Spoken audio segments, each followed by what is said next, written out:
2023 to order. Sam, roll call, please. Bhatia.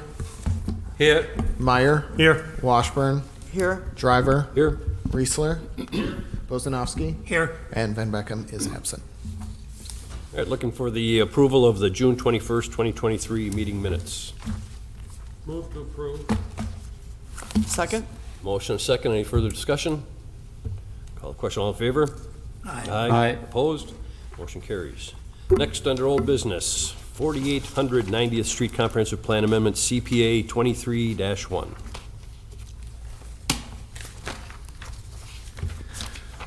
Mr. Chair, members of the commission, this is the second crack that you have at this comprehensive plan amendment. It was renumbered in terms of the address at the front end just because Microsoft closed on the property and all the property is now consolidated under ownership. So the building inspector issued a new single parcel address for the new 300-acre tax parcel out there. So that's why it's 4800 90th Street.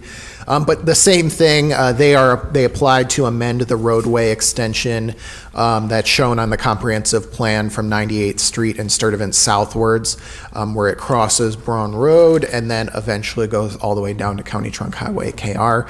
This is an application to remove the segment on the comprehensive plan between Braun and KR. The only change in the executive summary between last month and this month is, well, there's a couple. First, regarding the actual recommendation is to approve the formal resolution.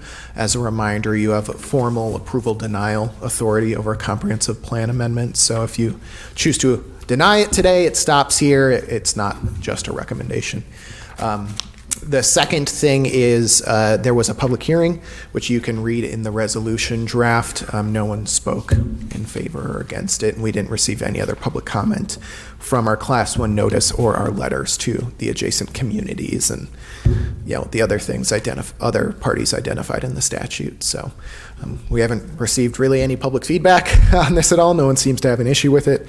It really only affects Microsoft as the property owner out there, so pretty understandable why. And then finally, I did update the environmental section of the executive summary a little bit.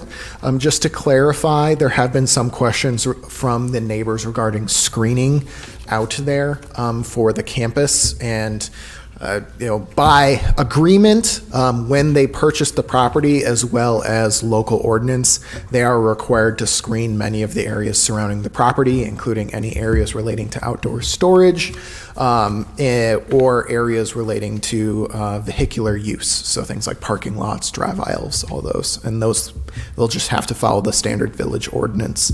Specifically, we wanted to call out the north area, which in the development agreement between Microsoft, Foxconn, and the village, it is specifically called out that they will screen the north property line along Braun Road per the village ordinance. So we called that out in the environmental section of the executive summary.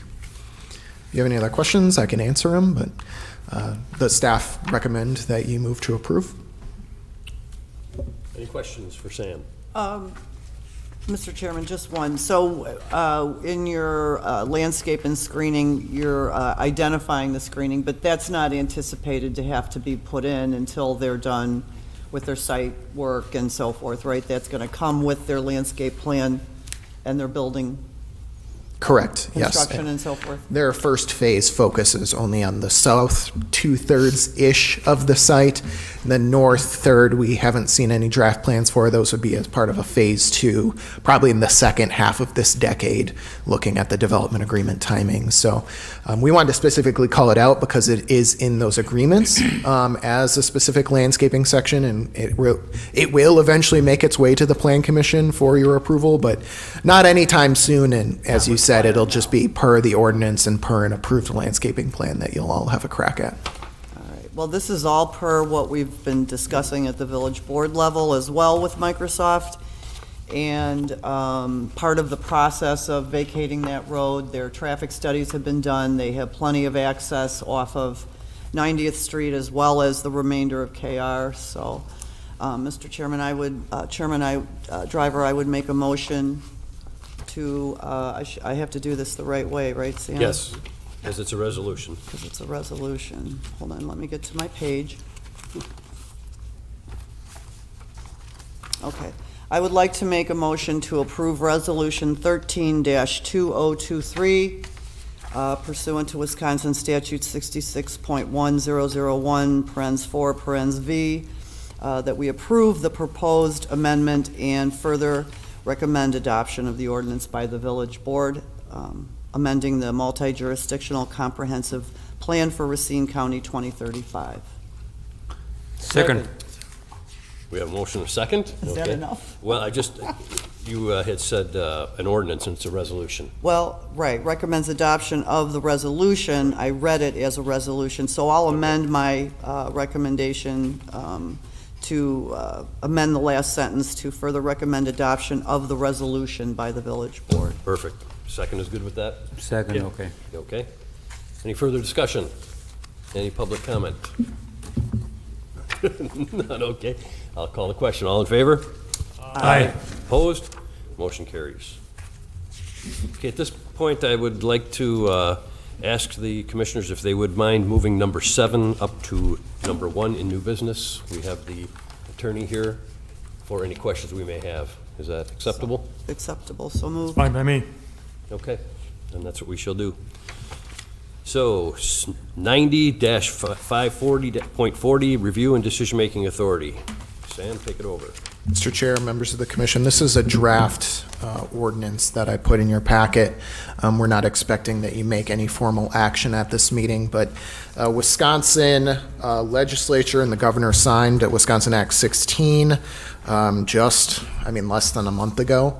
And one of the things that it does, I handed out the official act. It's highlighted the section that we'd like to discuss today. There are actually multiple things contained within this act that we'll likely bring forward to you for future discussion, some regarding conditional use approval procedures and other types of things. But for today, we're going to focus on the section 66.10016 that I highlighted, permits for residential housing developments.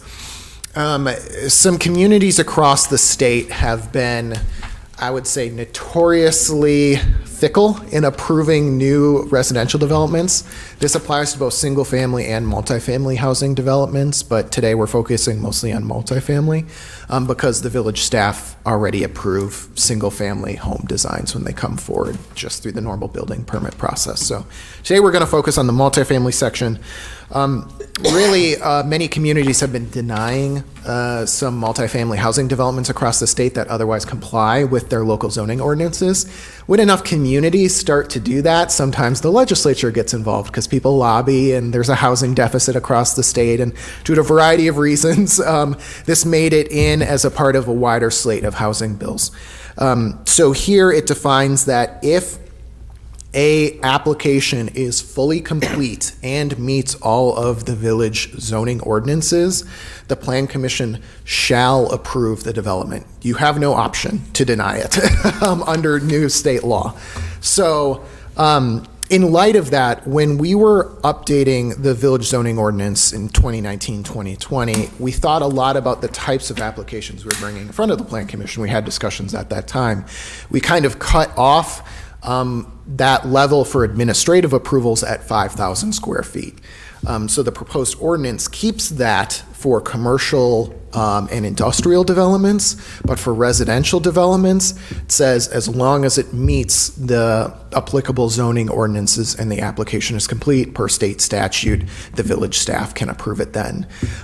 We think it's bad practice to bring applications in front of you all as a public body, A, to rubber stamp because it's a waste of time, but B, putting public boards in the position where, you might receive negative public input or people might show up to the meetings as an open meeting to be like, don't approve that application, but then you have no legal option but to approve it. So in those cases, you're really setting yourself up for failure, and we don't think that's fair to you all as appointed officials and you all as elected officials as well. So in those circumstances, the village staff would approve those applications. We wanted to make it clear, though, that that doesn't mean you're never reviewing a multifamily project. They would still, more often than not, need to go through a subdivision process to divide off the land, as well as, at which point you'll see a fair amount of information, because as you've seen with our recent subdivision plats and CSMs, we're requiring more information at the time of land division. And then similarly, they would likely still need to go through a zoning map amendment process to rezone the property, which includes a public hearing and goes to both you and the village board as well. So you'll still get to weigh in. It's just that when they submit their final building plans, as long as they comply with the village ordinance, we can approve them at a staff level. One final point I wanted to make is one of the reasons why we are comfortable bringing this forward to you all is that we think our zoning ordinance is very black and white, kind of cut and dry for the requirements in regards to things like landscaping, screening, parking, layout, design, all of that type of thing. So because we're very specific in what the ordinance requires, there's not a lot of negotiated approval that happens at the board level anyways. So the overall vision for us is that we should argue about the ordinances that we should apply and the standards that we're holding people to, that deserves public input and public meetings and, you know, part of comprehensive planning and all that kind of stuff, and set those standards and then apply them evenly to applications as they come in. And we can read a landscaping plan and say this does or does not comply. So that's the thinking of this. The only other thing this ordinance does is consolidate some of the language regarding the other things that we approve by administrative approval. One of the things being solar panel projects, which we talked about last month. Again, the ordinance was a little vague of where those should go, so we set the cutoff at 100 megawatt installations, which is where some state legislation kicks in, where like a utility operator that wanted to open a site that was more than 100 megawatts would have to provide a bunch more information to the state level. And anything below that would not need that. Again, depending on the size of that installation, it would probably still require rezoning or other things to go in front of you. So it's not like you wouldn't get a crack at those solar panel installations, but if you did zone it for a public use like a utility, then they would not need to subsequently come back to get site plan approval for you all just to put up the panels. So that was our underlying logic. We wanted to open up for discussion. Again, this is all draft ordinance. The village attorney is here if you have any questions for him from the legal side in terms of how this kind of stuff went through the process. Okay. Mr. Chairman. Go ahead. I'm sorry. No. Yes, Sam, quick question for the clarification. On your write-up of the executive summary, under fiscal impact, you say, if approved, the village staff will follow up with the proposed changes. And then right under that, under the recommendation, you state the staff does not recommend any formation of action. So one side, if it's approved, on the other side, no action required. Yeah, what we mean is, like, if you decide to move forward with this idea as a whole, we just wanted to call out the fact that right now, if an item goes to the Plan Commission, it's assigned a higher fee as a base level to cover your time and the extra time that we spend preparing it for the Plan Commission, as well as for applications that are above 30,000 square feet, there's also a separate per square foot charge that we tack on to the top of that. So if we move multifamily developments under administrative approval, which we're recommending, we didn't want to say, great, now like a 200-unit apartment complex only needs to pay $250 for the review process, which is not in relation to the amount of time that staff would spend reviewing that project on the back end. So we just want to make it clear that we're not giving developers a cut in their application fee for the time spent reviewing it. It just wouldn't make it to Plan Commission if it met all the zoning ordinances. Sam, in those instances where there's one-step approval, could you just note that in your report at the end of the meeting, just to keep us apprised? Yes, we will certainly do that. And you'll notice some of the things, as kind of a side note, we didn't include some staff reports today. Discussion with the village administrator, we're actually going to remove those on a monthly basis and move them to quarterly, because you all have been asking for more information on the types of applications that have been going forward. So the trade-off is we're going to do quarterly reports instead of monthly reports on the staff-approved permits, but we're going to provide you a lot more information in those quarterly reports. That sounds good. Okay. Yep.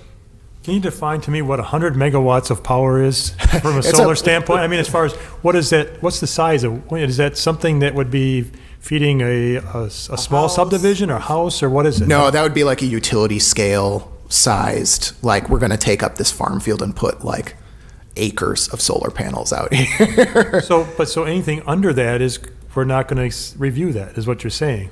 Right? You would not review them at the site planning level. Sometimes, depending on the operator, they might still need to rezone the property. So that would be dependent, but you wouldn't need to approve the site plan application for those. To clarify, it is exempted already in state law. It basically it's one of those call outs that a locality can't really reject solar operations. So that's pretty much complying with what it is already. To do a megawatt thing, 1 megawatt can power anywhere between 400 to 1,000 homes. So 100 megawatts would power the entirety of the village and then some. Yeah. But it's just think- to put a cap on it. Yeah, the state law draws that line. I don't want to read too much into their reasoning, but my guess is the state draws that line because in the western and central parts of the state, the utilities have been pretty aggressive about doing like pretty large scale installations to serve like counties or regions as part of their shift away from like coal operated plants. So that's where we chose to draw the line. We could scale that up or down. I'm not married to the megawatt thing. We were just looking at, to closely align with state law there. Okay. And the second question I have is, I assume that we're not going to see any cell tower approvals here anymore then? No, those were already Already exempted done? under Okay. state law. Yeah, those truly, Okay. I mean, they still have to apply, but the fee is capped on those and everything. And that stemmed from some federal legislation through the FCC that it made its way through the state as well. So those are really few and far between. Although if someone is proposing a new cell tower, that's like a big monopole. Sometimes those will still move forward to a public hearing and they will be required to provide us some information. But more often than not, with the current technology, we see people co-locating on towers a lot more. We've probably had 5 applications so far this year, if not more than that. Or using existing buildings and stuff like that. As the county, eastern part of the county has been built out, there's just not that many more towers are needed under current technology standards. That might change in the future, but with 5G and the poles are smaller and stuff like that, we haven't seen a ton of them. Well, the DOT still reviews those because of the fall. What I would be concerned about for cell towers would be the fall distance and so forth. That's all governed by state statute, so we don't even, as long as they provide us the information, we say that looks good to go. Sam, have we been approached by people about solar farms? No. Well, yes, sorry, yes and no. Not regarding large utility scale ones. I don't think we'll see many of those in the village, maybe in the northwest corner of the village where we have some areas that don't lie within the sewer service area. But for most of the village, just the land values are too high that no farmer, a lot of the land is owned by Foxconn and Mount Pleasant and now Microsoft, but in other areas that are privately owned, you have to sign a 25-year lease in a lot of circumstances, and no one wants to tie up their land that close to the interstate for that long of a lease. So. I do work in Kenosha. We've done a lot of them. Most of them are out west of I-94. Yeah. And, I mean, I'm sure they serve a purpose, but to me, they don't look too good. Yeah. I mean, aesthetically, it just... I mean, that's why the state wrote the legislation, honestly, is because a lot of communities thought that, and then so they started denying them, and the state said, no, you can't deny them. So, yeah, your opinion be damned. The state legislature said we're putting solar panels up. Where we've seen them a lot is on top of buildings, so O&H has them on top of their building as a really good example. Aurora has some on top of their building as another example. And then people around stormwater ponds, like the Foxconn one that we approved recently, where it's kind of low used land anyways, and so they can kind of, put some extra value out there and not impact any of their operations. I don't think we'll see any, just because the cost of land around here is a hell of a lot higher than it would be west. Yeah, I think a lot of it will be on-site retrofit type of stuff regarding solar panels. Also, wind turbines make a little bit. The wind speeds here are higher than average around the state, so because of proximity to the lake and stuff like that. So it makes more sense to look into wind, especially tall wind towers, as opposed to solar. both of them get tax credits. So that's the thinking, is the things, full scale, the things that come in front of you are the things that you have approval or denial authority or a formal recommendation, and the things that would be essentially rubber stamps, we're taking off your docket, but then providing you detailed reports quarterly on the stuff that is going through those processes. Good. I do have a question. So with the mixed use and the non-residential changes above 5,000 square feet, or below 5,000 square feet. So what you're saying now is for land divisions, we won't see anything that's on a lot or that is a residential, single-family, or multifamily. You'll still see the land division, you just won't see the site plan application for them. So you'll see the lot size that they're created and all the other information regarding how the land is being parceled out. You'll still have to approve plats and CSMs. That's still statutory, that those things have to go to the Plan Commission. You just won't see, say someone divides off Lawn Guard, good example, phase 2 of Tivoli Green, they're starting to get underway right here, close to Village Hall. You would have still seen their certified survey map to carve off the parcel that they're developing, and you still would have seen their zoning map application to zone that for the multifamily moderate density use that they have out there. You just wouldn't have seen the final site plan application for where their building and parking areas are. If they meet our ordinances, which we set up. So Yeah. by default, they're approved, almost. And how do we, I guess, through those, well, I'm just thinking it through, in other words, use Tivoli Green's a good example because it's a high-impact project. And we had a lot of neighborhood participation at public hearings. So we would still, as a board or a plan commission, be able to hear those comments from public hearings so that we could be assured that staff is taking care of some of those comments if they can be. Oftentimes additional screening is added, or, they may be very kind of mundane comments like that, but. Sure. And what we find is a lot of people, for good reason, don't read the zoning ordinances or have an in-depth knowledge of our existing screening requirements. So 9 times out of 10, the things that they're concerned about are already covered in the ordinance. Part of, and as a side note, this is kind of already how the Public Works Department works, right? You submit grading plans and, in large part, if you're doing large-scale utility installations, sometimes they'll go to the Public Works Committee. But more often than not, if someone submits a grading plan, that's not going to Public Works Committee for approval. As long as it meets the ordinances, they're approving it at the staff level. So this kind of mirrors that type of thing, as well as there is, as bad as it doesn't really sound bad, but there's logic in sometimes if someone builds something and then people see it and complain about it, is good feedback and enforces that we need to change the ordinances that deal with those types of developments. A lot of communities, from my perspective, what they've done is kind of shifted each one of these site plan applications to a very one-off and try to solve every problem just as they come up, kind of this whack-a-mole situation. What that does is it de-emphasizes the zoning ordinances, which are your laws, and then because you're kind of doing this on an ad hoc basis, you're not facing the pressure to keep those up to date over time.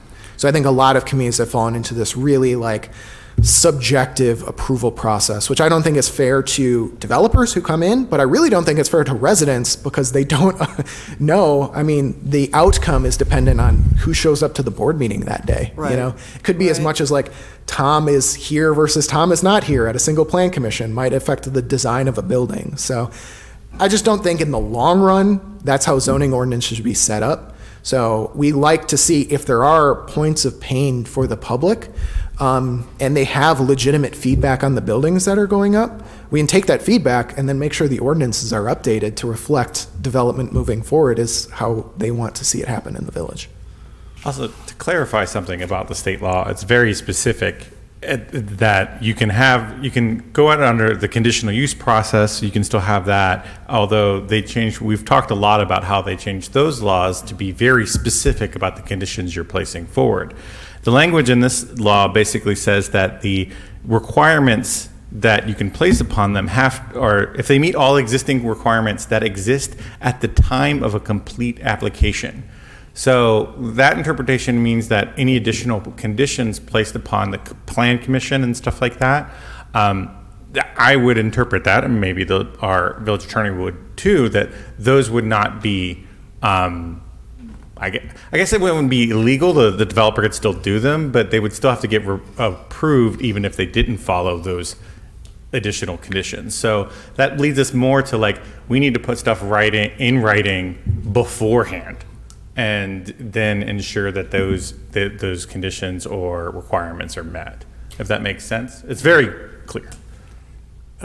The only comment I would have in regards to this is that even though I'll call it rubber stamping, this commission, I think, has done a good job over the years convincing developers to make unique changes sometimes from a standpoint of aesthetics and things like that. Even though we maybe can't demand it to be done, but we have convinced some of them to make changes so that it's more aesthetically pleasing to everybody. And again, I don't know how that fits in here, because that's really what it comes down to, because they're going to build by the letter of the law, and I don't want to hear somebody coming back and say, did you just see what they just built there? Well, it's too late. You maybe have ruined something. So I don't know why we don't take a look at some of this, if nothing else, at a different, I don't know how you would do that, not publicly, but where we would actually get a look at what they're planning and saying, hey, before you say okay, can we at least give you some feedback on that type of a process? I mean, the straight answer is no. It either still has to go to the plan commission, or it has to go down to the staff level per the recommendation. There's open meetings issues with that thing. I mean, if you're concerned about aesthetics, again, like, it's what the state law is trying to get at is we need to reduce subjective approvals. Mm-hmm. So that's truly the point. Many communities have just gone too subjective. And so I think, while I understand totally what you're saying, and I think sometimes there are better outcomes on an individual project by project basis, the emphasis is that, like, your zoning code should anticipate those. And as Robin said, have it in writing beforehand. It might be too late on a project. I mean, we've received a lot of feedback on some of the industrial development out near the interstate. And then in the strategic plan, we put in, hey, we're going to take a look in 2023 at some of our industrial design standards and bring them forward to the Plan Commission. And so there's like a feedback loop there. And yeah, that first building that went up might not be everyone's favorite, but over time, we can make the village look better or write clearer ordinances or things like that. So the issue is, if you kept it at that level, Joe, they could just show up and you could be like, well, have you thought about moving your building over here? And they'd be like, yeah, but we don't want to. And you'd be like, okay, well, we approve it anyways. Like, they don't have to, they could literally show up with headphones on, noise canceling headphones, and be like, meets the ordinances, like. But I think most of the developers that we've worked with are pretty amenable to listening to our I think input. that is true, but only because there is the implicit threat that you might deny them. Like, Okay. I don't think developers put anything in a development that costs them money. Maybe this is me being very pessimistic, but I don't think many developers put things in developments that cost them money if A, there isn't the threat that the development might not happen, or B, they don't think that improvement could make them money on the back end. Or that they have to.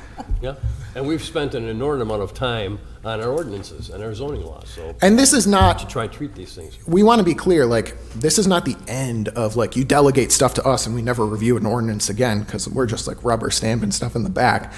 The intent is that we'll continue to keep the zoning ordinances up to date. We do rely on you all for a lot of that public feedback, whether you're elected or appointed, to say, here's what people are liking and not liking, and we can try to address it.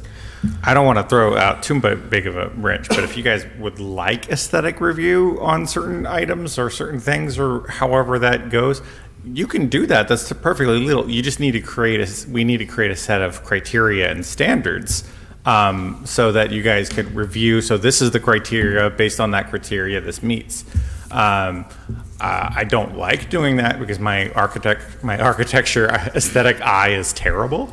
But you certainly, that is certainly something you can do within this state law. Yeah, there's plenty of other localities that have something like that. I'm not recommending that, but if we want to review something based on aesthetics or something like that, we just have to spell it out. I think that, I understand Joe's comments, and one of the things I think we've learned over time, and what we're learning based on this proposed process change, is that we're still, when do we hear from the surrounding residents that are concerned? Whether it be about trees or stormwater or landscaping, privacy buffers. So there still is going to be that part of the process in place. And I would think out of all the large projects we've approved in the last few years, like Tivoli Greens, Fiduciary and that whole area on Green Bay is a little different because they aren't surrounded by anybody. But everything that we've asked that developer to do voluntarily, because it is voluntary then, over and above the code, they've been willing to do if necessary, if the code doesn't handle it. And I think, Sam, your point is well taken, that with the revisions to the code that we've made, landscaping is huge and the buffers are pretty dynamic. So, I think that it's something that is really, so for us right now, what is our next step? Nothing. The only step I wanted to have was to have this exact conversation today, because while I anticipated that this would kind of be the breadth of your comments as we were, discussing it back and forth, I, obviously wanted to hear what you all had to say. So what we'll try to do is, moving forward, take your feedback, incorporate it into the formal ordinance, and then also perhaps take a look at some of the other things, like some of our design standards. Yeah. At least give you all a roadmap to how we're starting to address some of those other things through the code. Because I think, Joe, again, yeah, your concern is completely legitimate. So it's on us to make sure that you feel comfortable with the things that are moving forward. So we'll give you a roadmap on how we plan to do that.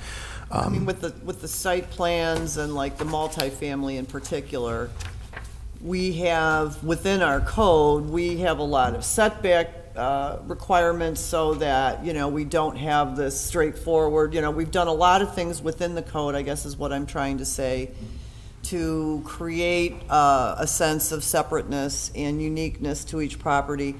But like in single family, if you have a subdivision, we don't say every other house has to be a different color. That typically is in the restrictive covenant.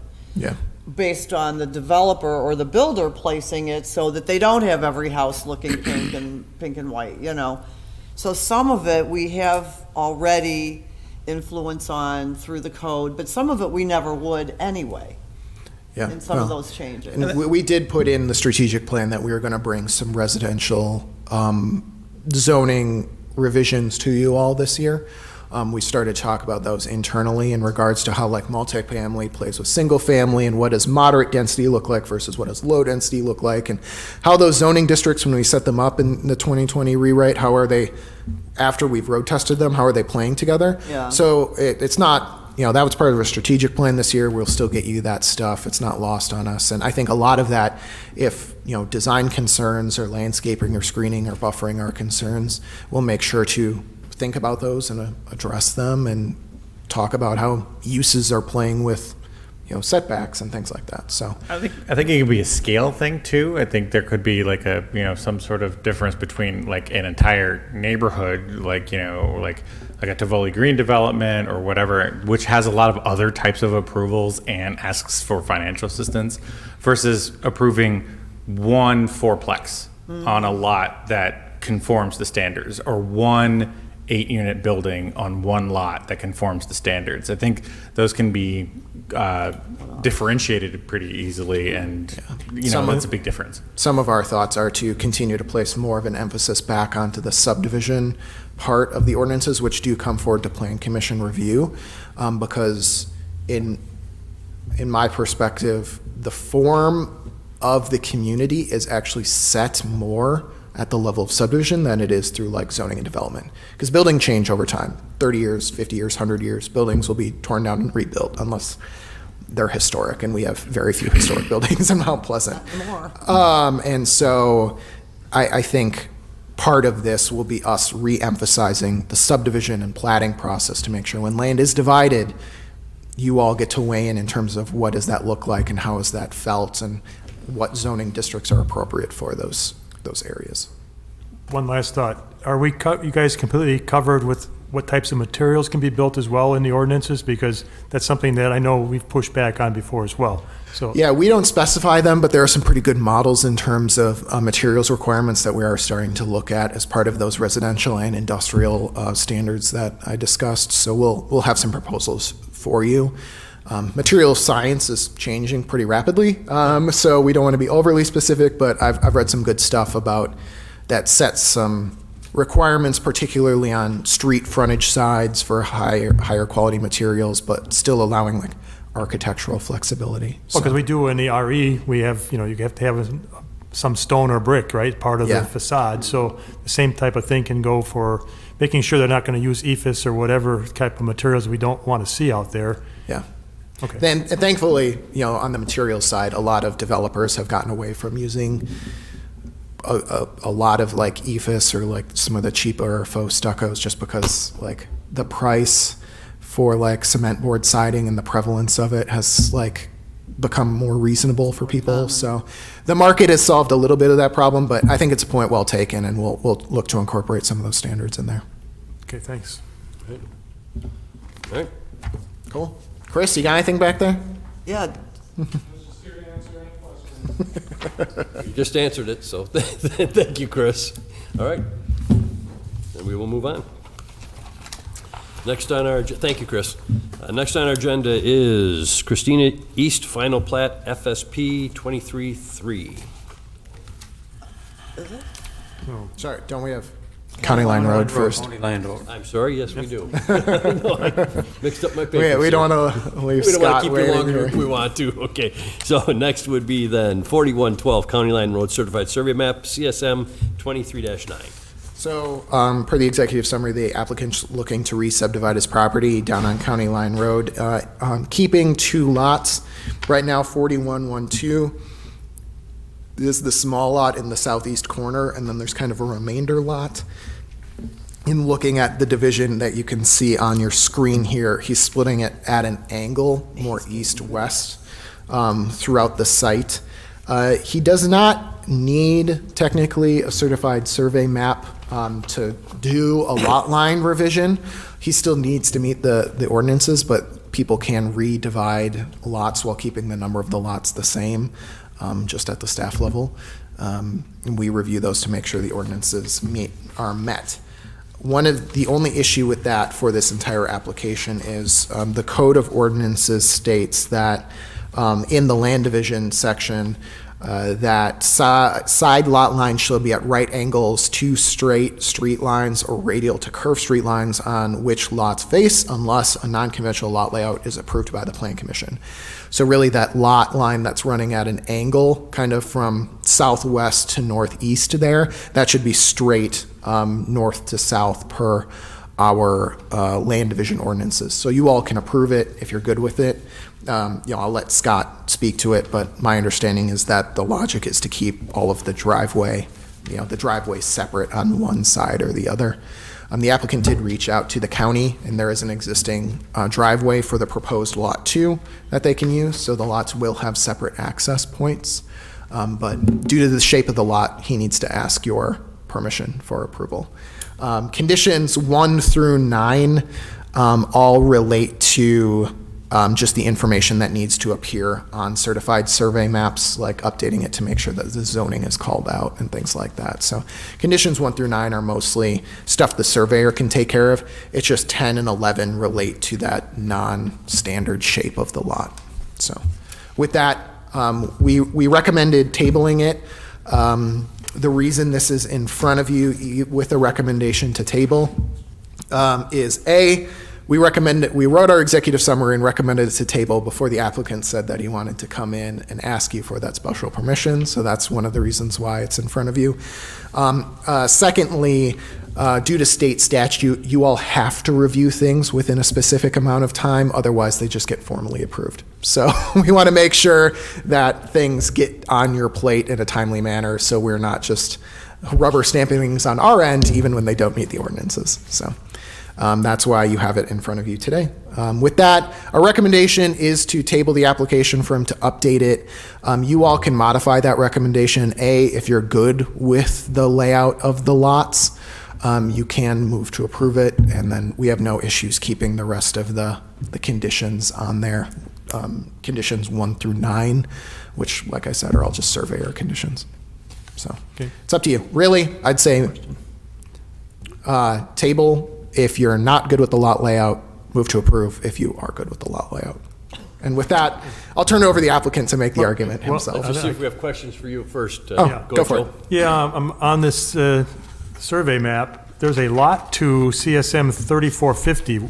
Is that being dissolved, or has that been dissolved? No, that'll stay separate, So this is going to be 3 lots Yes. then? Huh?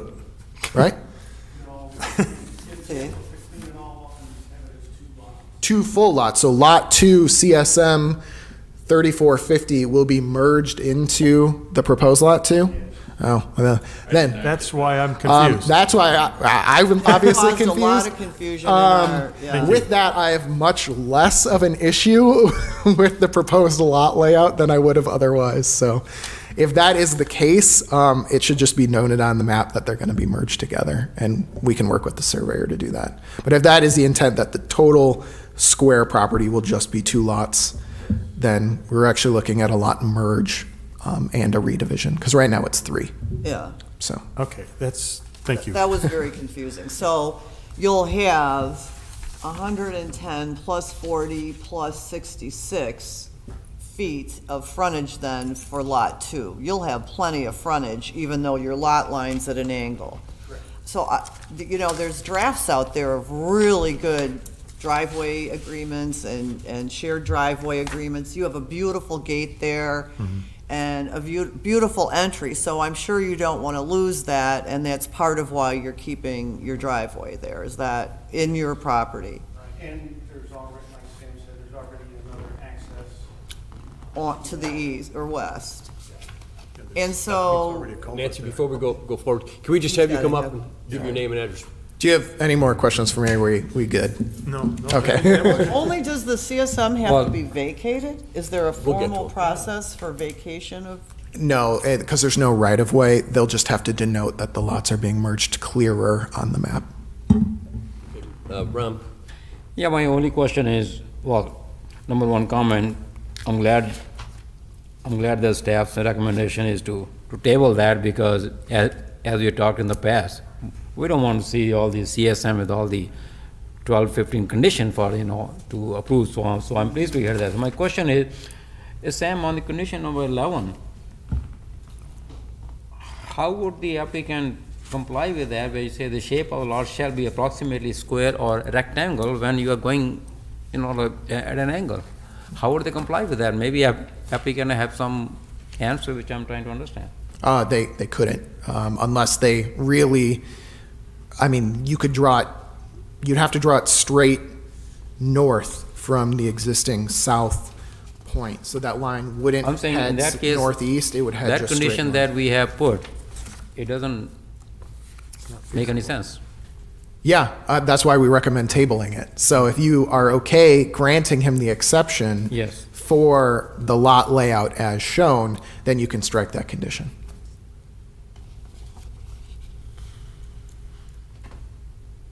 Okay, at least you answered my question. Okay. Thank you, Sam. Scott, one ahead. Yeah, I'm Scott Seymour, the property owner. Thank you for taking the time to look over this today. For my wife and I, our biggest consideration in regards to time or tabling is we do have a buyer for that lot. We had a barn that we were building that collapsed. We ended up absorbing 90% of that cost, and we don't have anything to show for it. So selling this lot would help us out financially. But it's you guys, obviously, your decision to make, and we'll abide by whatever. And the intent was just to clean everything up, divide it in half. I wasn't aware that making it an angled lot was against zoning, or I would have probably maybe done something different, but we really were, our goal was kind of a 50-50 split of the property as close as we could get to it, if that makes sense. It does. Go ahead, Rob. Another my comment is like, as Sam said, it's up to us to grant the exception to the condition number 11. I, for one, I don't see any problem because I think it should be up to the applicant. If you see that with the current proposed divide, if you think that's good for the future development or how you're able to develop either or sell, I'm okay with that. But on the other hand, square or the rectangle makes more sense. So I'm saying if you're okay with that, I'm personally okay with that, to grant that exception. That's just my view. Yeah, making it at an angle gives the new buyer more acreage without having to divide up our driveway entrance or do a shared driveway, which we were hoping to avoid a shared driveway. Yeah, I mean, the back of your property, how wet does it get way in the back, Scott? The north of the pond and the pond itself is part of the 100-year FEMA floodplain. Yeah. When we get really the 4-inch rains, in half a day kind of a thing, it'll be wet, but it does drain off within that same day. So I would say it's never underwater, more than just what a heavy rain would cause. It's a little higher than the bottom of the creek running next to you. It's a lot higher, so it probably just absorbs off. And it seems like now as we read through these conditions and we have a better understanding of CSM Lot 3450, it takes a lot of angst out of it. We really would be looking at relieving you of condition 10 and 11 because it talks about the right angles and so forth. Also, you have already done your testing for POTUS, is that correct? There's no sewer and water available here. That's correct. There's no sewer and water available, and Billingsley Engineering has already done the testing. Eric Billingsley, so Yes. he's obviously certified. Mhm. You would know that kind of stuff, Yeah. right, Scott? Yeah. I don't really have a problem modifying the lot line requirement because obviously, I think like Tasha, I drive by this all the time, and I can appreciate the beauty of your gates and how you want to protect that and enhance and keep your farm and your farmstead. Will there be a note placed on here that no further land divisions would be allowed, or is that something that we can talk about I mean, at all? I would not. I would recommend against a condition like that, purely due to the fact that A, why, have frontage. and B, there is Judith Lane, which stubs into the north area. So, 30, 50 years from now, I would hate for someone to have to remove a deed restriction for something if Judith Lane ever decides to be further subdivided at that north end. So, Okay. I think the land division ordinances will take that in stride whenever it comes. But for the time being, if it's just the 50-50 lot split, we don't really have any issues. We would have said it's good to go if I had understood that correctly. So my bad. I guess I would still like to follow the recommendation of staff to lay it over subject to the revisions, only because what we're looking for here in 4 and 5 and 6 are primary environmental corridors. Scott, I would think you would want to know what those are as well. If we were to have to lay this over till the August meeting, would that hurt you horribly, or? I mean, obviously, every day counts, I get that, but It does. Yeah, we took does out it jeopardize your contract? Does it jeopardize your closing? I mean, we can't do, or the buyer can't do anything until this land is its own parcel. Right. They seem eager to purchase. Whether another month would hurt that, I I don't know. But as far as my wife and I, we took out a home equity loan to cover that barn. Yeah. So, yeah, every day is a day that we want to get behind us. I mean, these are all things that are conditioned. They're all conditions, Yeah. So They're all, if they don't meet them, Is the developer I don't- talking about a single family, or is he adding more houses there? Just a single-family house. It's not a developer. It's actually somebody that my wife works with. Okay, 'cause I drive by there all the time. I live in that side of town, and I know when it rains a little bit, that pond gets pretty full. Yep. And I'm just wondering what's gonna happen, because obviously if a person builds one or two houses there, there's gonna be less, there's gonna be more impact on the pond and the overflow. Right. The way the drainage is set up, there is an inlet in the field for that pond to drain the west half of the property. Okay. And it works fairly well, and the pond is adjustable, I guess, for lack of a better term, as far as, I can lower it all the way down, or I can cause it to flood if I want, with the heavy rain. So the system that's in there works very well to evacuate the rainwater pretty quickly. Chairman, based on all the discussion and what I've heard, my thought is right now, since these are the conditions, so between the seller and the buyer, they have to comply with the condition Yeah. to make, so if we table that, I think it gives them anyone more incentive to resolve this condition, to move forward as possible ASAP. So with that said, I'd like to make a motion. And my motion would be to table the application for the 4112 County Line Road, CSM 23-9 as recommended by the staff, with the exception of granting the application exception to the condition number 10 and 11. I will second, but I want to make a comment as well. okay? Okay, my comment would be in regards to this stormwater runoff. In regards to that, where does the village get involved with now this being a new parcel? If that is a registered pond, does he required to provide and show that in fact will withstand that amount of new water that may come from buildings that are on the site? They'll be required to provide a grading plan per the ordinance, so the Okay. Public Works Department will take a look Okay. at that.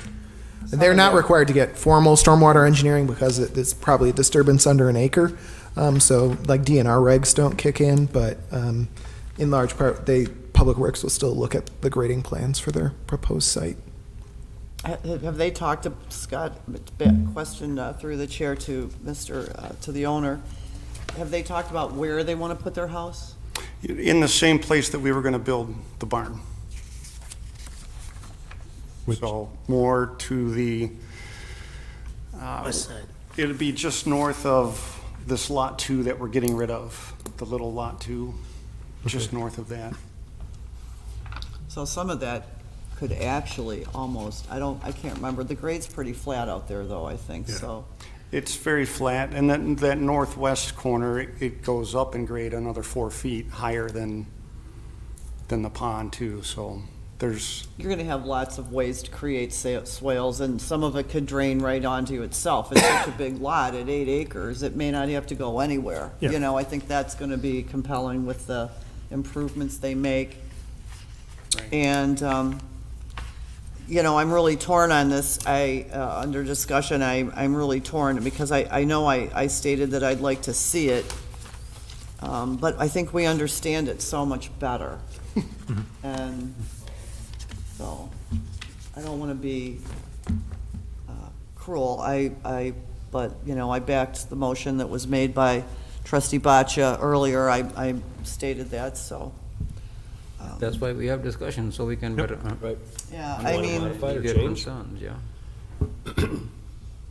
I think that, I guess as part of the motion, are you moving, may I ask if trustee Boccia is moving that we also accept the offset lot line so that he Yeah. has Yeah, the condition 10 and 11. 11 removed.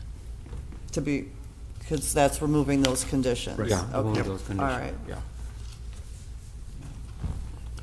I guess, you know, we know that he's already done his POTUS testing, so we could actually, you know, Scott's a building inspector, so I have great faith in him being able to understand what he needs to go forward with. I would think too that once you get all the environmental corridors on there, if you have a problem finding a building pad of some kind, you're gonna know that. I mean, that's gonna be, but I don't think you will. You have plenty of open area, the floodplain's way up in the northeast side. Right.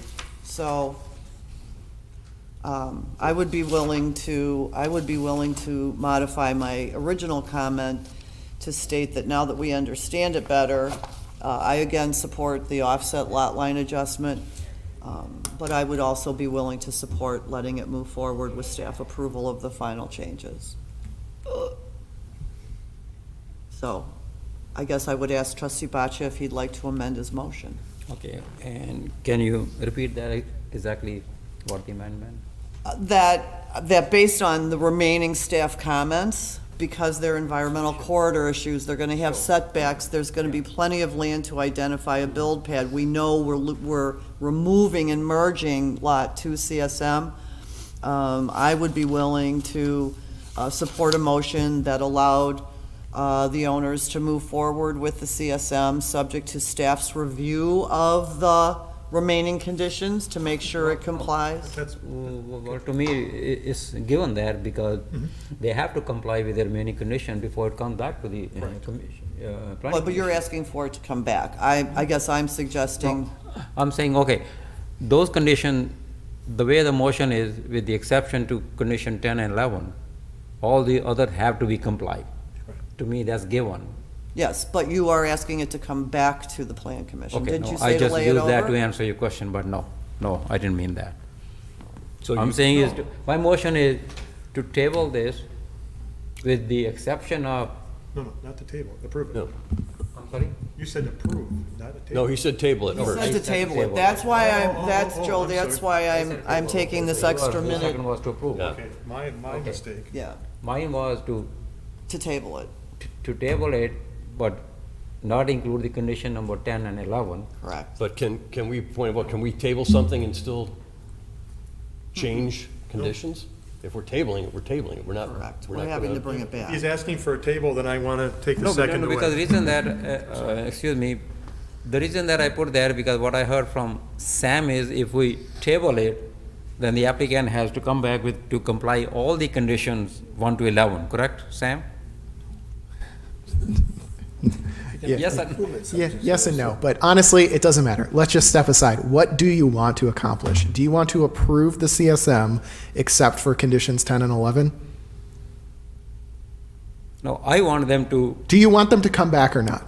I want them to come back, To the plan commission? yes. Okay, then the motion to table stands, and That's my motion, and. Joe, Second you, motion is declined. I take mine back. okay, so you're Okay, looking then we for don't a have second motion. then. Do we have a second to the motion of tabling? I'll ask again, do we have a second to the motion of tabling? Motion fails, yeah. Not, That's fine. motion fails. Okay, Mr. Chairman? Yes. I'd like to move forward then and make a recommendation that we approve it with the elimination of numbers 10 and 11 as the conditions and approve as written. Second. We have a motion and a second. Any further discussion on that motion? Mr. Chairman, I know we have enough votes to approve that, but I'm going to make a comment. I'm going to vote no, only, not because of that, but because we should not have the CSMs coming back to the planning commission with all these conditions. So because of that, as we have talked in the past, we get all these applications with a list of conditions. And my thought was not to do that, that's why I made a motion to table that. So for that reason only, if you call the roll call, whatever, I'm going to vote no, but I'm going, Okay, but the reason why it was in front of us, as Sam Understand. stated in the beginning, is a timing issue. no, I want the applicant to be aware that I'm not voting no against that, I'm voting no for a different cause, maybe Yeah. principle. And I think, Ram, I completely understand. When I read this in my packet on Monday, the first thing I did was call Davis. And I said, why are we even talking about this? Exactly It my was point. very confusing with a lot of conditions. I'm glad Scott is here. I'm glad we now I think there's been information brought forward here today between Sam's input as well as Scott's. So I feel much better about it now, and I understand it to the point where I think that with an 8-acre lot, any of the issues that are on here are going to be clear, apparent, and not cause any problems to it. Fair enough. So but I appreciate your, typically, did not like that either. Okay. Any further discussion? Any public comment? No further discussion, I'll call a question. All in favor? Aye. Opposed? Opposed. Motion carries. Thank you. Scott, good luck. Appreciate it. Thank you. You bet. Now you're going to get rid of me. Now to the introduction I gave earlier, Christina East, final plat, FSP 23-3. Mr. Nancy? Chairman, I am going to need to recuse myself from this item. I will step outside. We're going to miss your valuable input. I'm just kidding. I know. I don't know technically if you have to leave the room. It's up to her. Your call. All right.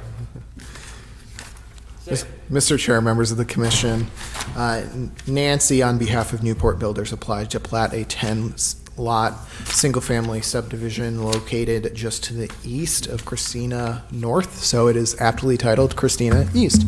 You saw the preliminary plat last year, so this is the final plat application.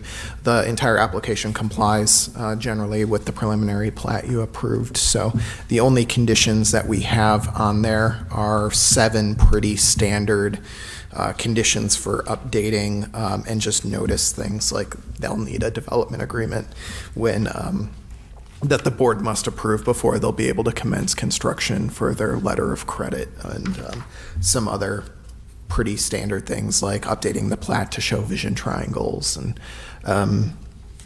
paying their public park site fees, which are required by ordinance. So in large part, this is a pretty simple one. There's a fairly significant wetland that runs north to south across the site that you can see on the map. That is something to which they've applied to the DNR to fill, mitigate per the DNR's wetland mitigation procedures. However, the DNR will not approve that permit to fill it without seeing an approved subdivision plat, because it is come to my understanding that some developers across the state have submitted essentially platting documents to get wetland fill permits, but then they don't move forward to actually like record the platting instrument. So they're kind of using platting as a way to fill wetlands in a roundabout manner. So the DNR has started saying, we want to see the final plat before we'll sign off on it, with the approvals from the village and everything else. So that is why there's a large wetland running through the site that is going to be, some of it is deemed artificial and the rest will be mitigated. The stormwater from this will flow southwards into the village-owned pond, for which they've already worked with the Public Works Department to make sure it's adequate capacity, and then everything else is pretty standard 10 lots out there. So it's a weird one due to the existence of the platted but non-existent street to the north. So one of the things we did call out is they will be required to put in a street light at that north property line, because technically that is an intersection with another public street. So it's a little bit odd, but is what it is. So that's it. No other issues. Recommend approval. Commissioners, any questions of staff? I just have one comment in regards to one of the drawings here. They got the north pointing the wrong way on a drawing. I got confused when I saw this one on C10. Unless you want to look at that particular drawing. Oh yeah, you're right. It should be North pointing orientation. to the left. Yeah. The wrong way. Yeah. Okay, that's why I would. Someone probably copy pasted a sheet.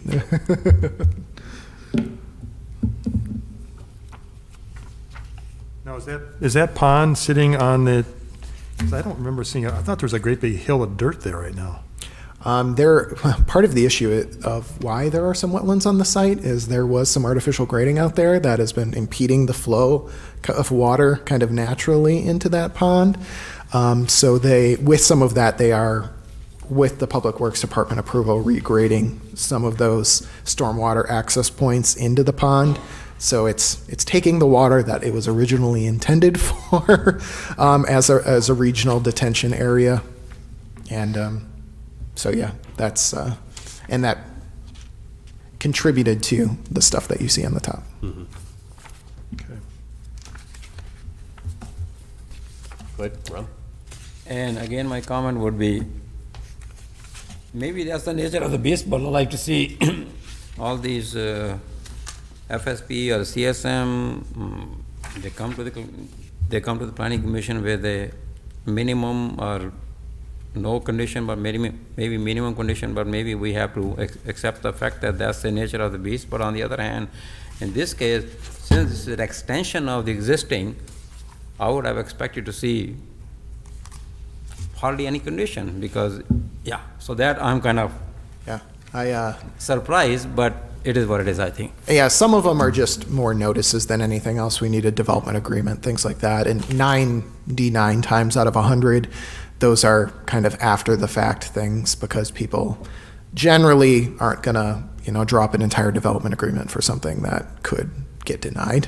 So those types of things are generally at the very end of the process. But I think in general, you all, I know Tom he's not here today, but has been a big proponent of this, of seeing fewer and fewer conditions and cleaner applications. So we have been ratcheting that up over time. I just want to assure you that your comments are not lost on us, and it makes our jobs easier too when there's fewer conditions on them. So we've been getting stricter and stricter, and hopefully that should result in cleaner and cleaner applications. I think we've had a few in the last 3-4 months that have just been fully clean, and that's the goal. So developers are starting to get there, but land division's always a complicated beast, and there's like a lot of balls in the air, so it's not uncommon that there would be 3 or 5 on an approval process.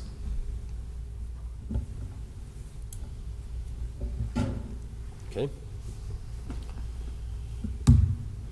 Mr. Chairman, I'd like to make a motion to approve the Christina East final plat FSP -23-30-3, subject to the recommended conditions. Second.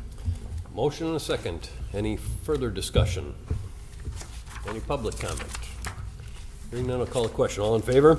Aye. Opposed? Motion carries. Nancy? Nancy can come back. Welcome back. Oh, it's been denied. I don't know what the proper procedure is, but I just wanted to make sure. Yep, that's all right. I think as long as you recuse yourself, that was all that's necessary, but it's acceptable. Thank you. Do you want to know what the outcome was? Sure. It was approved. Oh, yay, thank you. You're welcome. All right, next on the agenda, 2116 Old Fancher Road Certified Survey Map, CSM 2311. Mr. Chair, members of the commission, I'm going to talk about the next two in pair with each other because they are directly relate to each other. But we will vote separately on them, correct? Correct, Okay. yes. What Rich would like to do out there on Old Green Bay is to cut off one lot you can see that on your screen now. It's about 0.75 acres there on Old Fancher Road. To do so, he needs to rezone the property. It's currently zoned AG1, and the new lot is well under the 5 acre minimum that we have for AG1 lots. So he'll have to zone it to RE due to the size and frontage of the new proposed lot out there. We don't really have many issues with the CSM. The conditions shown again are pretty standard. Just update the actual map with the information shown. I've can say in this conversation that I've been in contact with Rich, and he's already passed along that information to his surveyor. None of the information that's required to be on the survey doesn't, affects the lot in any way, shape, or form. It's mostly in regards to showing the remaining Lot 1 that they're proposing out there. Why that comes into play is, which you can see on your screen now. Originally, when we received the CSM, we thought Lot 2 was kind of in a weird position, that it was really in the middle there. But then when we have requirements that you show delineated wetlands on your CSM. Well, when you take a look at the wetland map, which we pulled up on the right figure there, you can see that there's a pretty large wetland complex, so he located the new lot right north of there. So it makes sense. We don't really have an issue with the lot placement in light of that, but making sure the CSM is updated to show that, so someone now or in the future can look at it and be like, oh, that's why that happened there, is important to us. So with that, our only other conditions for approval here were in regards to making sure like zoning and proposed things were shown on the CSM, as well as showing wetlands and making sure they're submitting grading plans before they pull a building permit. So it's all pretty standard out there. It was just a little bit of a road to get to why we understood why they were doing what they were doing. I thought this was Scott Seymour's old land division where that lot 234, 30, whatever, had that side. So I'm glad you're explaining that. Yeah. That's my question I had too, and why would they just not incorporate that wetland into the lot and make the lot bigger? Maybe someone doesn't want to manage it. I think they're selling it to a family member, Okay. if I understood correctly. So, yeah, they can't just cut it off onto an outlet. Someone will have to do it, but we're fine either way. Okay. Well, and the lift station is right behind Right. it. So they may not have wanted to include the lift station. Well, they wouldn't. as They their- could just they could take the back lot line and go all the way, just go south to the lot line. Yeah. Just make it There a are wide- some maximum frontage requirements, so that might actually become an issue. If the lot is too wide, that would cause some issues too. So. Okay. One of the other things I wanted to call out here is regarding, we've talked a lot about updating our fiscal notes. So you can see here at the top, we do have the updated fiscal note for the property. It does have a positive revenue to cost ratio out there. So yeah. Any development will make it look better than it was previously. So hard to beat, but in general, those fiscal notes, we're still working on those and incorporating some things into those, but for the time being, that's a detailed look at it.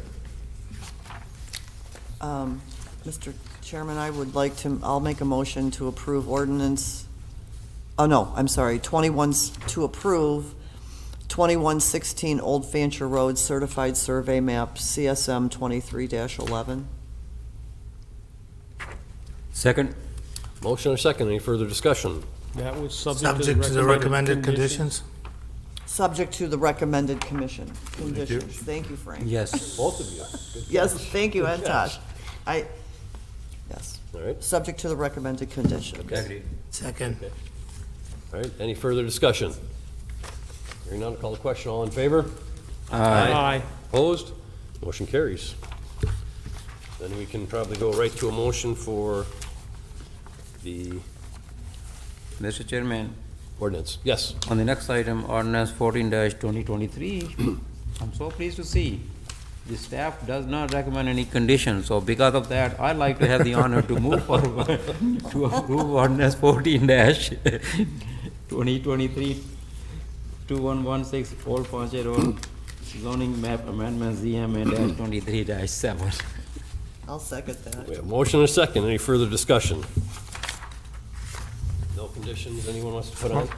The only thing I can say is they're aware of the building up with the RE lot that's, I've let them know. I will let them know again before Monday, just to double check, but can only. the building conditions are significant on Don't that put any size lot. condition, don't add any condition. Well, You only have- I wanted to make sure that. I asked for I'm it. just kidding. No, it's, yeah, I thought the same thing, to make sure. So we'll double check, but. All right, discussion's over. Call the question. All in favor? Aye. Opposed? Motion carries. All right, next will be Resolution 12, 2023, 1316 Bryn Mawr Avenue, conditional use, CU 23-1. This is our first one of the year? First one of the year? Conditional use, yeah. Wow. Oh, yeah, I mean, job. and reading the thing is, we want to get rid of this one too. So basically, this is a conditional use. If you kind of read the background, they want to reduce the setback distance of the property from the toe of the bluff, as in the chapter on bluff setback modifications. The current setback is 156 feet, and the application requests to reduce the setback to 102 feet. They want to expand an existing garage on the property within the unmodified bluff setback.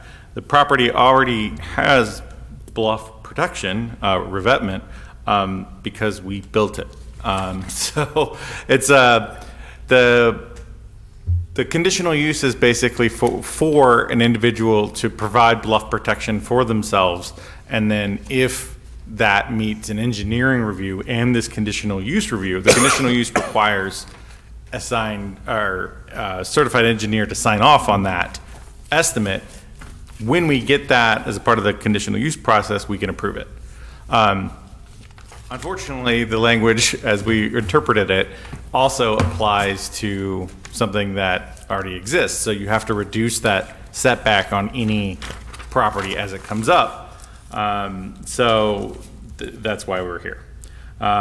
Basically, it's obvious that they meet the condition because we ourselves have already built that according to our standards, our village engineer standards, and the contractor that we used. So they meet that condition. So we recommend that we approve this. That's it. There will be a small positive fiscal impact due to the increased property value, but it's a small nature that proper estimate's unnecessary. All the conditional use criteria specifically, as far as like, health, nature, welfare, all that sort of stuff, those are listed in the write-up executive summary.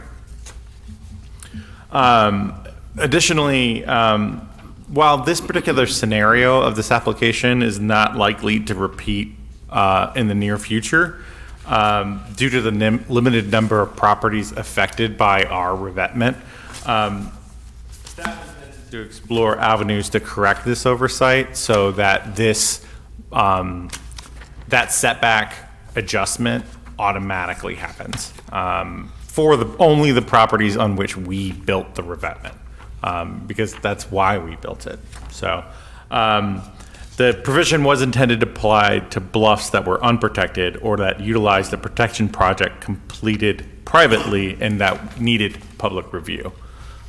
So if it's a public project, we don't need to review that again, I think. So any questions of me? I did have a couple. The revetment, sorry. No problem. The revetment, that was done, wasn't that done as part of the Army Corps project and when the bluffs started sliding in along Summers as well? And so that was an Army Corps project, so those, are definitely installed properly and made a big difference. Yes. And were funded, okay. Yeah, that was over a course of a couple of years, and we had applications for the property owners to sign off on the project. It was a long process. And we actually, it stopped short of where we intended on going because one property owner was very against the concept of government, let's just call it that. And it stopped one parcel short of our old fire station parcel and the park parcel down there. The previous time that this conditional use has come up was actually to get approval for a private revetment project on that missing parcel. So that's the intended use of this conditional use process as opposed to this one. So, but I mean, it's a open and shut, in our opinion, it's an open and shut thing, so it's not too big a deal. Okay. There's no further questions. Looking for a motion? Mr. Chairman, I recommend the Plan Commission recommend approval of Resolution 12-2023, 1316 Bryn Mawr Avenue Conditional Use, CU 23-1 to the Village Board, based on the findings of fact. Second. Motion and a second. Any further discussion? Call question. All in favor? Aye. Opposed? Motion carries.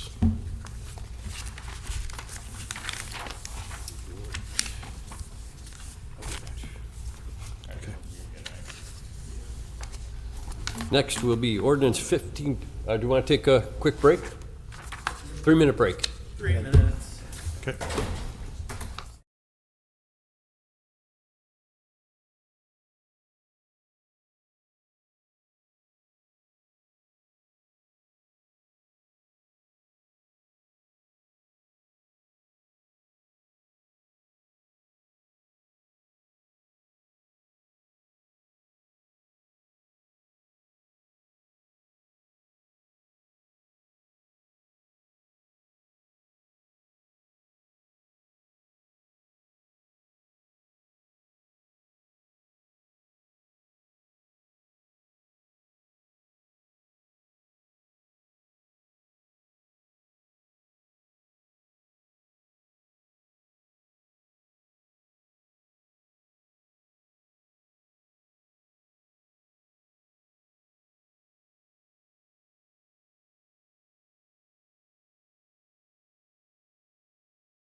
We are calling back to order.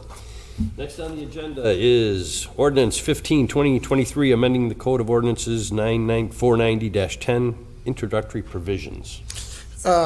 This is the most boring zoning ordinance change that you'll ever approve. There was a letter of map amendment, a letter of map revision approved for a specific property that modified the floodplain, and it was approved by FEMA and approved by DNR and went through the public approval process that you have to do that when you modify the floodplain. Once those things are approved, we incorporate them into our local ordinance. And they are essentially separate letters until the entire firm panel is revised, which comes in studies whenever. So for the time being, we incorporate this as an ordinance just to say there's a specific letter of map revision that we reference, which takes precedent over the adopted firm panel in this area. So that's about it. We're just the back end cleanup to make sure it appears in the zoning code. As a note, we have some other floodplain changes coming up. There were some firm panels that were updated out near the lake. They don't really affect us that much, but we're legally obligated to update them, and our friends at the DNR are basically doing it for us. So I'll have some revisions, drafts in front of you in the next couple months that they are helping us draft. But for the time being, we thought time to incorporate this one pretty soon after it was approved by FEMA. All right. All right, well, Mr. Chairman Davis, I'd like to make a motion to approve ordinance 15-2023, amending the Code of Ordinances, section 90-490-10, introductory provisions. Nobody second? I'll second that. All right, we have a second. I'm waiting for somebody else to second. Any further discussion? Hearing none, I'll call the question. All in favor? Aye. Opposed? Motion carries. All right. Next, campus park bench placement approval. George, you showed up at a decent Come on time. in. He has a way of doing that.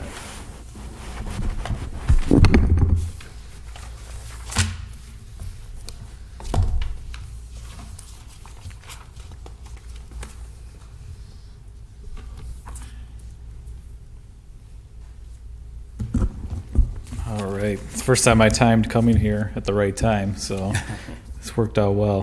What you see is a map of the campus park and various bench locations located throughout the 45-acre park. And what I'm asking the commission to do today is just to authorize that if somebody wants one of these requested locations that are highlighted in pink, that you just authorize at the staff level to approve it. That way I don't have to come back every month each time for these already designated areas for benches. If you go out and see them now, most of those are already installed anyway. So we would just be swapping out the plain benches with named benches or memorial benches. Oh, So those are the just trying to save some procedural stuff for you, for me, for everybody here, just to get things done a little bit quicker. So if you guys are okay with that, I think you can make a motion for that. But there are some locations you might see on here that we do not have any plans to put any names or recognitions, like on the art walk and others. So if you did notice other bench locations, these are, in my mind, the ones that should be allowed for memorial donations. Are these individual benches? Yes. Each red hash mark? Yep, is an yep, individual yep. bench? Yeah, so I think there's 9, I want to say, close to 9. Some of them you've already approved in the past, perhaps too. But it was easier I had this from a while ago, so I just had the, share the document for what, like there's a bench by one of the shelters by the picnic, or by the pickleball courts that was previously approved, so that bench is in and has the memorial on it right now, so that was not one of the highlighted ones on here, but that was an approved location from before. George, you said that you're not going to engrave some there by the art walk. Is that they're going to remain just plain then? Correct, yeah. Okay, what's the reasoning behind that, or just I just, at this time, I feel like that, I don't want to draw anything from what would potentially be the displays that it would go on that area. So I think sometimes it's better left unmarked. And could we potentially charge a premium or something for that? I don't want to, not a lot of people know about the park still, even though we've done all these advertisements. And then, you know, somebody who had special knowledge about this could come in and just, yep, I'm going to take that spot, that spot, that spot. I don't want that to happen. So I'd rather leave them blank for now. And should that change in the future, we could always do so. But this is at least my recommendation thus far. The splash pad ones kind of go inside with the playground already having them. So that's why I thought that those were a good location.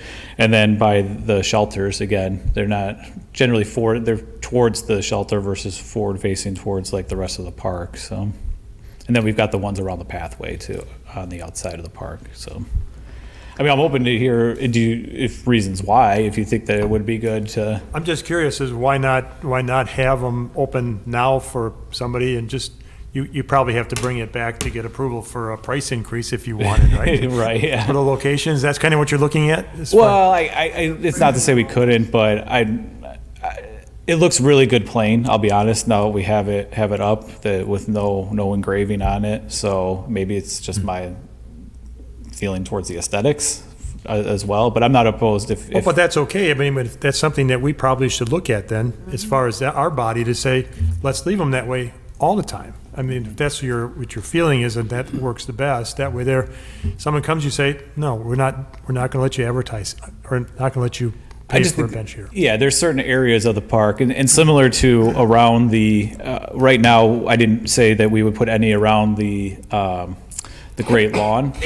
There's calls for like 3 benches in a row. It could be one where maybe the middle one we allow, but then the other 2 we don't, if we wanted to go that route. But as of right now, these are the ones where I think make the most sense for the park, versus, you know, I don't want to turn the whole thing into a memorial walk.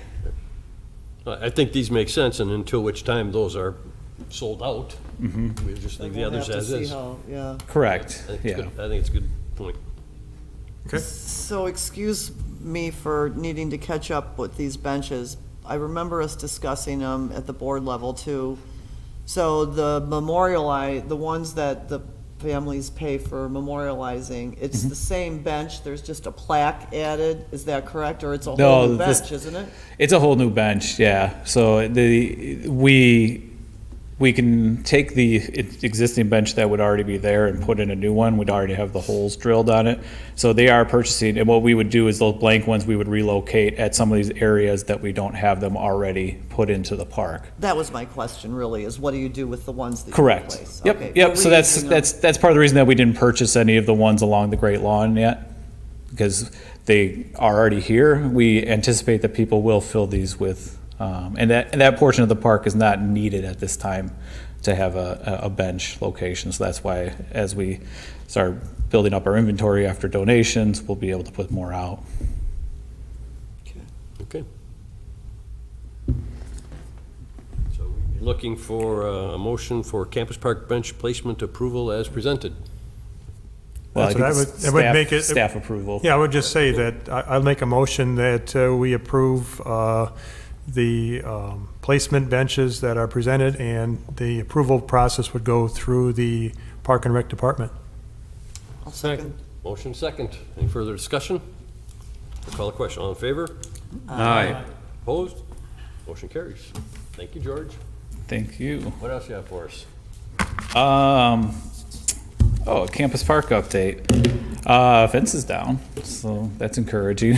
Yeah, so the fence came down, I think it started July 6th, and we began somewhat normal operations out there. July 10th, we had our playgrounds relocate back there from we put them at Smolinski Park while the construction was going on, so now they're at Campus Park on a regular basis. The splash pad opened for the rest of the summer on Monday. We tested it last week with some of the playgrounds program. We were able to figure out some things that we needed to adjust with some of the scheduling and such. So it was a really good test for us. So far, so good.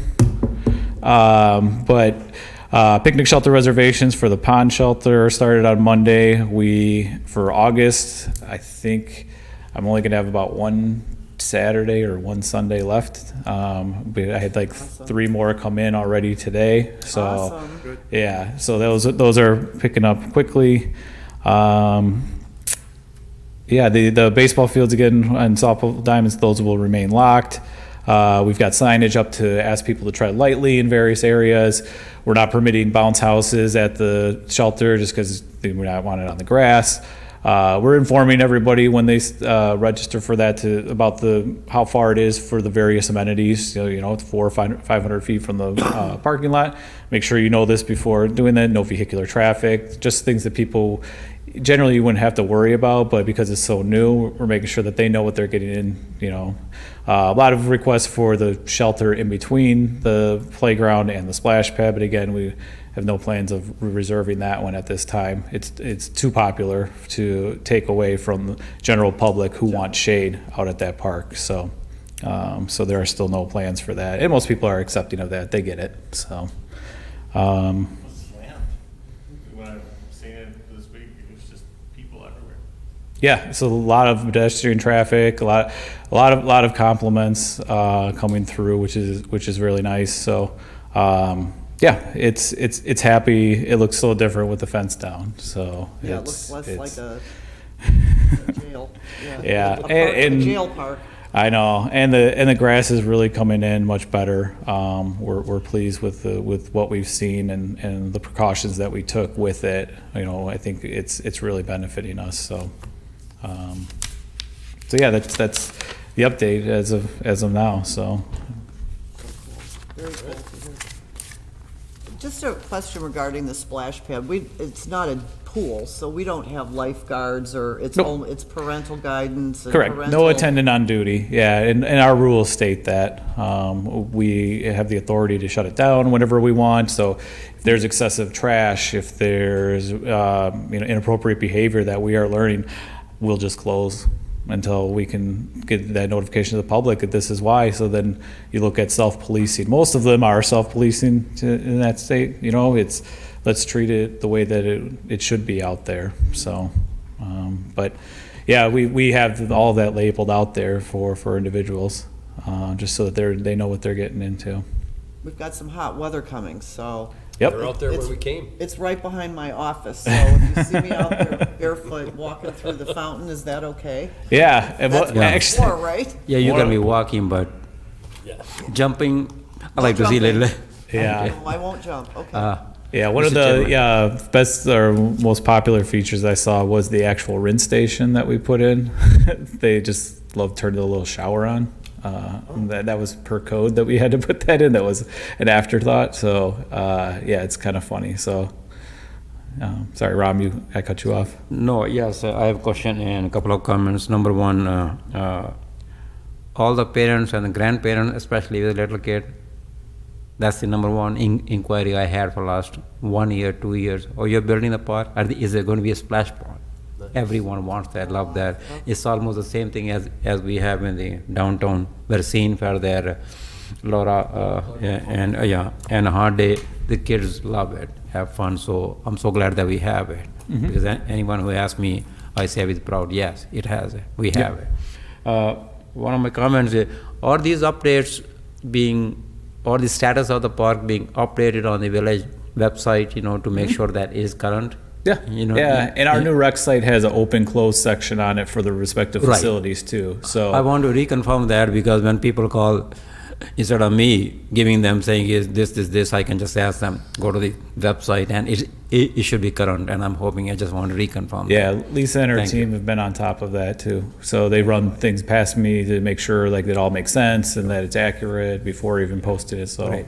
yeah, the And my communication last- has been out there. And my last comment or the suggestion is, maybe this year is late, but I would hope that the village next spring around Memorial Day, we plan a grand opening, kind of a ribbon cutting, because that will advertise the whole community to, it should be on the radio, it should be in Southeast Wisconsin. So I would hope that with your leadership, work with Maureen or the village,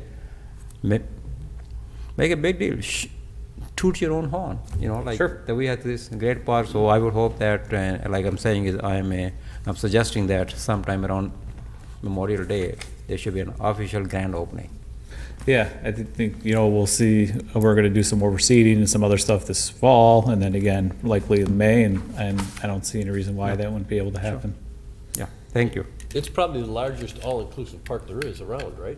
I mean, with all the things, pickleball, soccer, baseball. Yeah, I basketball, mean, it's got everything. as you guys know, that was one of the big thing when we brought the various designs and talked about it from the beginning is that, mentors of mine have always told us that recreation is cradle to the grave, and we basically have hit all of that. So, you go out there with a stroller, and then you got a memorial bench. So, I mean, there's not. I'd be very surprised if there wasn't something for everybody out there. Very Excellent. good. We Thank love you. it. We Yep. love it. Thank you, George. Yep. Thank you. Any other staff reports? No. Not on the agenda. we Robin, can't. anything you want to speak to? Okay, then we'll move on. Looking for a motion. Motion to adjourn. Second? Second. Motion second, all in favor? Aye. Opposed? We are adjourned.